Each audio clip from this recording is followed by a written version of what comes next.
अस्सलाम वालेकुम दोस्तों मैं हूं तनवीर अहमद। सबसे पहले तो आपसे मैं माज़रत करता हूं, काफ़ी अरसे के बाद मैं वीडियो बना रहा हूं क्योंकि कुछ पर्सनल मसरूफियात थी और ऑफिशियल वर्क था जिसकी वजह से मुझे टाइम नहीं मिल सक रहा था, मैं वीडियो नहीं बना सका। इंशाल्लाह अभी कोशिश करूंगा तो कम से कम एक हफ़्ते में एक वीडियो आपके साथ शेयर करूं, जैसे मेरी नॉलेज और आपकी नॉलेज में कुछ ना कुछ इम्प्रूवमेंट आए। तो दोस्तों अभी ये जो मैं आज वीडियो आपको एक्सप्लेन करने जा रहा हूँ, ये हाइड्रोस्टैटिकली प्रेशर टेस्ट के बारे में, जो हम फायर फाइटिंग की पाइपलाइनों का प्रेशर टेस्ट करते हैं। तो इसकी जो NFPA में जो हाइड्रोस्टैटिकली प्रेशर टेस्ट के बारे में बताया गया है, तो वो स्टेटमेंट जो भी इंजीनियर उसको पढ़ता है तो वो अपने लफ्ज़ों में उसको एक्सप्लेन करता है। काफ़ी लोगों के कॉन्सेप्ट क्लियर नहीं होते, तो NFPA इसके बारे में क्या स्टेटमेंट को किस तरह से बयान कर रहा है और उसमें अक्सर लोगों को कन्फ्यूजन होती है। तो पहले तो मैं इस वीडियो की मदद से वो स्टेटमेंट आपको दिखाऊंगा और उसको एक्सप्लेन करूंगा और 4 एग्जांपल की मदद से वो स्टेटमेंट आपको इंशाल्लाह क्लियरली मैं एक्सप्लेन करूंगा। तो इस वीडियो को आपको आखिर तक ज़रूर देखना है, जैसे आपके कॉन्सेप्ट क्लियर हो। तो आइए वीडियो को शुरू करते हैं। दोस्तों यहाँ पर देखें आप NFPA 13 जो एडिशन 2019 है, वहाँ पर हाइड्रोस्टैटिक टेस्ट प्रेशर जो हम पाइपों की टेस्ट प्रेशर करते हैं उसकी ये स्टेटमेंट दी गई है। तो आपको किस तरीके से जो पाइप या उसके साथ जो ऑपरेटर्स या एक्सेसरीज लगी होती है उनकी टेस्टिंग करनी है। तो यहाँ पर बताया गया है कि जो सारे पाइप आप फायर फाइटिंग से रिलेटेड जो टेस्ट करें और उसके साथ जो ऑपरेटर्स जैसे वाल फिटिंग एक्सेसरीज जो भी लगी होती है वो साथ में टेस्ट करते हैं। तो उस सिस्टम में जो वर्किंग प्रेशर होता है तो उसको हम पहले हाइड्रोस्टैटिकली उसको टेस्ट करते हैं। वैसे हाइड्रोस्टैटिकली टेस्ट का मतलब ये होता है लाइनों में हम पानी डालते हैं और लाइनों में पानी डाल के जो पानी रुका हुआ होता है तो वो लाइनों में पानी डाल के उसको टेस्ट किया जाता है पाइपों और उसकी ऑपरेटर्स जैसे फिटिंग्स एक्सेसरीज वाल वगैरह हैं। पानी डाल के जो टेस्ट करने का मकसद ये होता है तो पाइप में या जॉइंट्स में जो वाल आपने कनेक्ट किए हुए हैं या दूसरे कोई ऑपरेटर्स कनेक्ट किए हुए हैं तो कोई लीकेज तो नहीं है। तो इस वजह से हम हाइड्रोस्टैटिकली उन पाइप और वाल और एक्सेसरीज को हम चेक करते हैं या टेस्ट करते हैं। तो उस टेस्ट करने में जो प्रेशर हम यूज़ करते हैं, जो गेज प्रेशर जो गेज पे आपको डिस्प्ले होगा वो 200 PSI होना चाहिए, तो जहाँ उसको अगर बार में तो 13.8 होना चाहिए या और उसका ये बताया 50 PSI या 3.4 बार जो है उसका एक्सेसिव वर्किंग प्रेशर होना चाहिए और इनमें से जो ज़्यादा हो।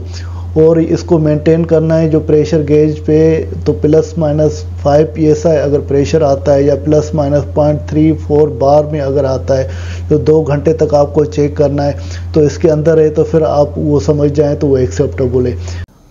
दोस्तों NFPA की जो स्टेटमेंट है उसको हम सिंपल लफ्ज़ों में समझते हैं। जो हाइड्रोस्टैटिकली फायर फाइटिंग के पाइप और उसके साथ वाल एक्सेसरीज या जॉइंट है तो उसको हमें टेस्ट करना है। तो उसके लिए हम लाइनों में पानी डालते हैं और पानी डाल के चेक करते हैं कहीं से पाइपलाइन हमारी लीक तो नहीं है, वाल लीक तो नहीं है, कोई जॉइंट लीक तो नहीं है। तो उसमें प्रेशर जो है मिनिमम NFPA ये बोलता है कि 200 PSI आपको डालना चाहिए अगर आपके जो सिस्टम का वर्किंग प्रेशर 200 PSI से कम है। फॉर एग्ज़ाम्पल आपके सिस्टम का वर्किंग प्रेशर सपोज़ करते हैं वो 100 है तो भी आपको 200 PSI से चेक करना है प्रेशर से। अगर आपका सिस्टम का वर्किंग प्रेशर 150 है तब भी आपको 200 PSI से चेक करना है। तो कहने का मकसद है NFPA तो बोलता है कि सबसे पहले तो आप सिस्टम में देखें उसका वर्किंग प्रेशर कितना है और 200 PSI से कम है तो फिर उसको आपको कम से कम 200 PSI तक प्रेशर टेस्ट करना है। तो सबसे पहले मैं आपको एग्जांपल 1 और एग्जांपल 2 की मदद से इसको एक्सप्लेन करता हूँ, फिर हम आगे चलते हैं, इसको स्टेटमेंट को मज़ीद समझते हैं। तो अब आते हैं ये फर्स्ट एग्जांपल मैंने यहाँ पर दिखाया। देखें स्टैटिक प्रेशर हमारा सपोज़ करते पाइपलाइन में 120 PSI है, यहाँ 8.3 बार है। तो इसका मतलब ये हुआ कि स्टैटिक प्रेशर जैसे मैंने ऑलरेडी आपको बताया तो लाइनों के अंदर पानी आपने एक दफ़ा फिल कर दिया और फिल करने के बाद पानी की कोई भी मूवमेंट नहीं हुई, स्टेटेबल है या रुका हुआ, तो उसको स्टैटिक प्रेशर बोलते हैं। यहाँ पर हम स्टैटिक प्रेशर कंसीडर करें या सपोज़ करें वो 120 PSI या 8.3 बार है।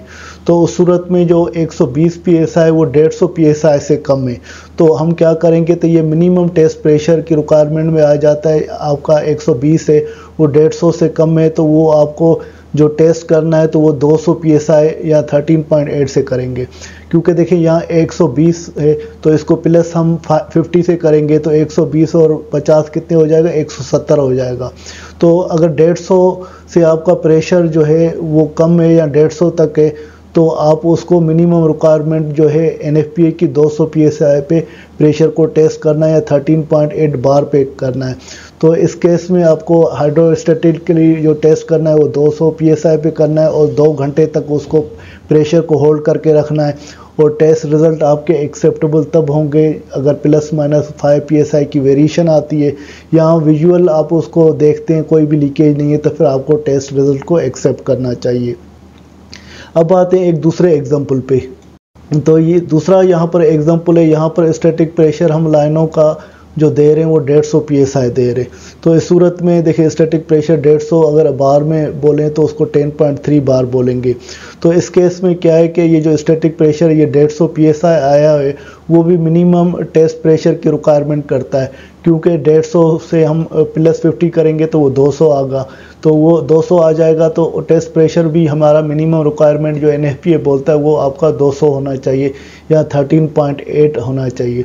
तो इस सूरत में भी अभी हाइड्रोस्टैटिकली आपने टेस्ट किया, उसके 200 psi प्रेशर होल्ड करेंगे 2 घंटे, और उसमें ±5 प्रेशर की वेरिएशन आ जाए या विजुअल आप उसको चेक करें कोई लीकेज नहीं है, तो आपको रिज़ल्ट को एक्सेप्ट करना चाहिए।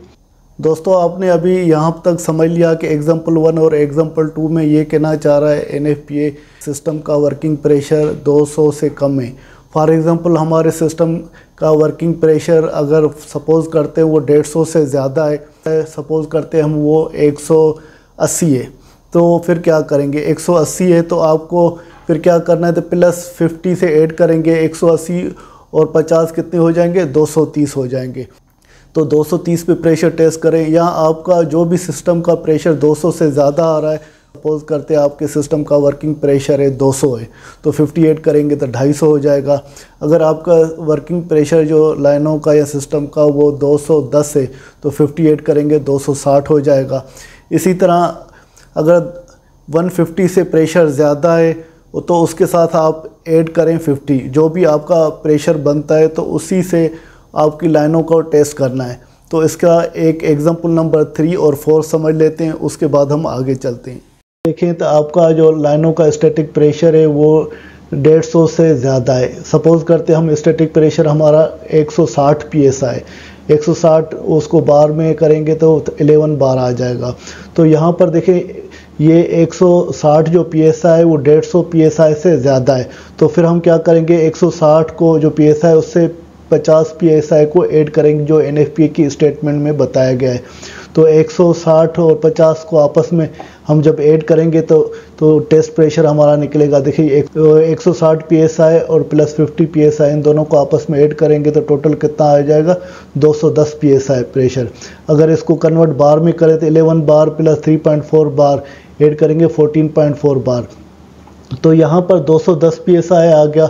इस केस में जो मिनिमम जो रिक्वायरमेंट थी 200 से ज़्यादा है, तो इस केस में आपको ये 210 पे ही आपको प्रेशर टेस्ट करना। हाइड्रोस्टैटिकली जो प्रेशर टेस्ट करेंगे वो 210 पे करेंगे, 2 घंटे के लिए करेंगे, और उस 2 घंटे के अंदर जो ±5 psi की प्रेशर वेरिएशन आएगी तो वो आपको एक्सेप्ट करनी है। और उसमें कोई भी विजुअल आप देख रहे हैं तो कोई लीकेज आपको नज़र नहीं आ रही है तो तब भी आप उसको एक्सेप्ट करेंगे। अब आते हैं नंबर 4 एग्जाम्पल पे। तो यहाँ पर स्टैटिक प्रेशर हमारा 150 psi से ज़्यादा है, मतलब पहले भी ज़्यादा था, यहाँ पर और ज़्यादा है। मतलब पहले 10 हमने 160 लिया था, तो यहाँ पर स्टैटिक प्रेशर हम ले रहे हैं 180 ले रहे हैं।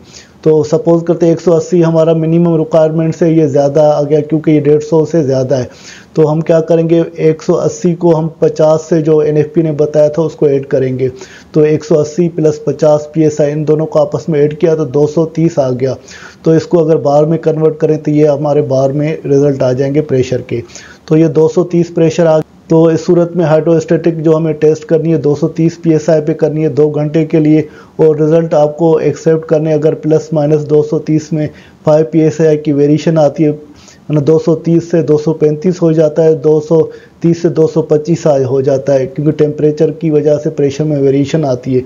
तो ये रिज़ल्ट हो गया। और विजुअल आप उसको देख रहे हैं, कोई भी लीकेज नहीं है। इन कंडीशन में आपको देखकर सब्जेक्ट टू दीज कंडीशन आपको रिज़ल्ट को एक्सेप्ट करना चाहिए, जो NFPA की रिक्वायरमेंट है। दोस्तों, जैसे आपने समझ लिया कि हमारे लाइनों का प्रेशर कितना टेस्ट करना चाहिए, कितना होना चाहिए, ये एग्जांपल और आप मेरी ब्रीफिंग से आप समझ गए होंगे। यही प्रेशर हम एक्सेप्ट तब करेंगे तो 2 घंटे तक हमें उसको चेक करना है। 2 घंटे तक कोई भी लीकेज नहीं आती तो फिज़िकली भी आप चेक करेंगे, कोई भी लीकेज नहीं आती। और अगर प्रेशर 5 PSI कम होता है या 5 PSI ज़्यादा हो जाता है, कम इस वजह से होता है तो सर्दियों की वजह से टेम्परेचर लो होता है, और ज़्यादा इस वजह से हो जाता है तो गर्मियों की वजह से टेम्परेचर पानी का हाई हो जाता है। तो इस वजह से लाइनों का प्रेशर भी कम या ज़्यादा होता है। तो इस सूरत में आपने फिज़िकली भी देख लिया कोई लीकेज नहीं है और प्रेशर ±5 की वेरिएशन आई, तो NFPA के स्टैंडर्ड की रिक्वायरमेंट के हिसाब से आपको ये प्रेशर एक्सेप्ट करना चाहिए, अगर इस लिमिटेशन के अंदर आ जाता है। दोस्तों, अभी आपका सवाल ये होता है कि ये हमारी फायर फाइटिंग का जो सिस्टम है उसका प्रेशर NFPA ने कितना बताया, कितना होना चाहिए। तो यहाँ पर अक्सर लोगों को कन्फ्यूजन होती है, चीज़ें समझ में नहीं आती। तो fire fighting system, actually fire fighting के सिस्टम को लोग जो है ना सारे, जैसे फायर स्प्रिंकलर सिस्टम है, स्टैंड पाइप होज कनेक्शन सिस्टम है या होज रील सिस्टम है, तो ये बेसिकली मुख्तलिफ सिस्टम है और उनका जो NFPA ने जो वर्किंग प्रेशर जो बताया हुआ है वो डिफरेंट बताया हुआ है। तो इस वजह से डिफरेंट प्रेशर होने की वजह से हम बता नहीं सकते तो भाई फायर फाइटिंग का सिस्टम का प्रेशर ये होना चाहिए। तो पहले तो आपको समझना है तो आपके पास कौन सा फायर फाइटिंग सिस्टम लगा हुआ है, या एक फायर स्प्रिंकलर सिस्टम लगा हुआ है, या हाइड्रेंट लगा हुआ है, या स्टैंड पाइप होज कनेक्शन लगी हुई है। होज कनेक्शन में भी क्लास 1 लगी हुई है, या क्लास 2 लगी हुई है, या क्लास 3 लगी हुई है। यहाँ आपका जो फायर फाइटिंग का सिस्टम में कंबाइन सिस्टम लगा हुआ है, तो उसके वो अगर आपको सिस्टम का पता चलेगा तो तभी आप डिसाइड कर सकते हैं। तो हमें फायर फाइटिंग की जो लाइन है तो उनका टेस्ट प्रेशर कितना होना चाहिए, कितने टेस्ट प्रेशर पे हम उसको टेस्ट करें। बाकी मैंने ऑलरेडी आपको बताया कि जो टेस्ट प्रेशर जो NFPA ने रिक्वायरमेंट बताई है तो वो मैंने आपको ऑलरेडी एक्सप्लेन की और आपका उम्मीद है कॉन्सेप्ट क्लियर हो गए होंगे। तो अब आते हैं तो ये समझते हैं कि जो फायर फाइटिंग लाइनों का कितना प्रेशर होना चाहिए, और अगर प्रेशर बढ़ जाता है तो फिर हम क्या करें, तो उसकी क्या रिक्वायरमेंट है। तो इस कॉन्सेप्ट को क्लियर करने के लिए इंशाल्लाह नेक्स्ट वीडियो में मैं आपको तफसीलन एक्सप्लेन करूंगा। तो नेक्स्ट वीडियो देखना ना भूलिएगा।